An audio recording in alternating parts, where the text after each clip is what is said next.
स्वागत आहे तुमचं सुषमाज किचनमध्ये। आज आपण ह्या ज्या मुळ्याच्या शेंगा असतात याची अशी खमंग अशी मुळ्याच्या शेंगाची भाजी तयार करणार आहोत। भाजी अगदी चवदार चविष्ट होते आणि मुळ्याच्या शेंगा शिजायला थोडासा वेळ लागतो, त्यामुळे मी ही झटपट अशी कुकरमध्ये ही भाजी तयार करणार आहे। रेसिपी शेवटपर्यंत बघा, रेसिपीला लाईक करा, चॅनलला सबस्क्राइब करा, तसंच बेल नोटिफिकेशन पण ऑलवर प्रेस करा म्हणजे तुम्हाला माझ्या प्रत्येक नवीन रेसिपीचं नोटिफिकेशन सर्वात आधी येईल।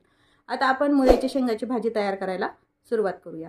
आपण ज्या मुळ्याच्या शेंगा असतात त्याची आपण भाजी तयार करणार आहोत। त्यासाठी मी ह्या पाव किलो शेंगा आणून निवडून स्वच्छ धुवून घेतलेले आहेत। भाजी शिजायला थोडासा वेळ घेते, त्यामुळे आपण शक्यतो मी झटपट अशी कुकरमध्ये ही भाजी तयार करणार आहे। त्यासाठी मी कुकर गरम करायला ठेवला आहे। 2 पळी तेल यामध्ये मी टाकून घेतलेलं आहे। तेल गरम झालंय, मोहरी टाकून घ्यायची, तडतडली जिरं टाकून घ्यायचे, नंतर लागली 5 ते 7 कढीपत्त्याची पानं टाकून घ्यायची। अद्रक लसूण खिसून घेतलेला आहे, पेस्ट न करता। खिसल्यामुळे अद्रकाच्या ज्या साली असतात दोरे वगैरे ते लागत नाहीत दाताखाली। थोडंसं हे परतून घ्यायचंय। किंचित यामध्येच आपण बारीक चिरून घेतलेली कोथिंबीर टाकून घ्यायची।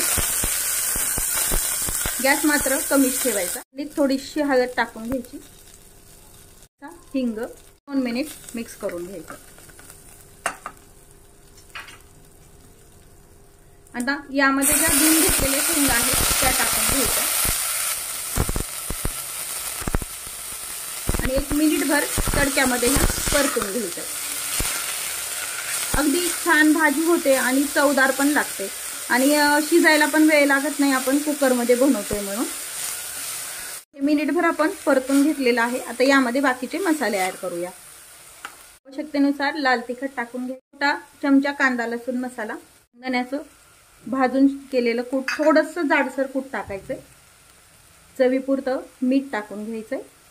टाकली आपण हळद, तरी पण थोडीशी हळद टाकून घ्यायची म्हणजे रंग दोन्ही आणि अगदी भाजीला छान येतो। आणि हे सर्व मसाले आणि शेंगा 1 मिनिटभर छान परतून घ्यायच्या।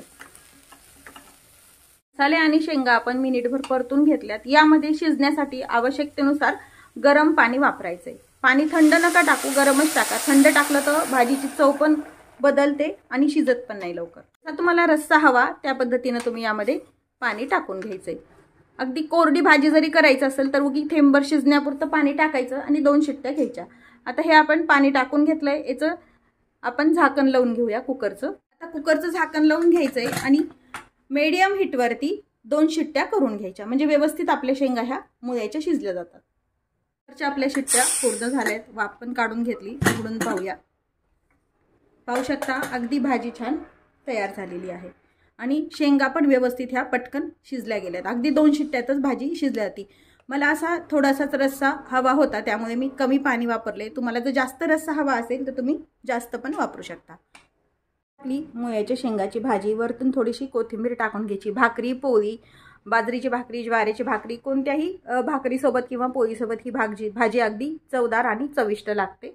नक्की करून पहा। रेसिपीला लाईक करा, चॅनलला सबस्क्राइब करा, तसेच बेल नोटिफिकेशन पण ऑलवर प्रेस करा म्हणजे तुम्हाला माझ्या प्रत्येक नवीन रेसिपीचं नोटिफिकेशन सर्वात आधी येईल। अशाच नवीन रेसिपीसोबत पुन्हा भेटूया। तोपर्यंत बाय बाय। व्हिडिओ पाहिल्याबद्दल खूप धन्यवाद।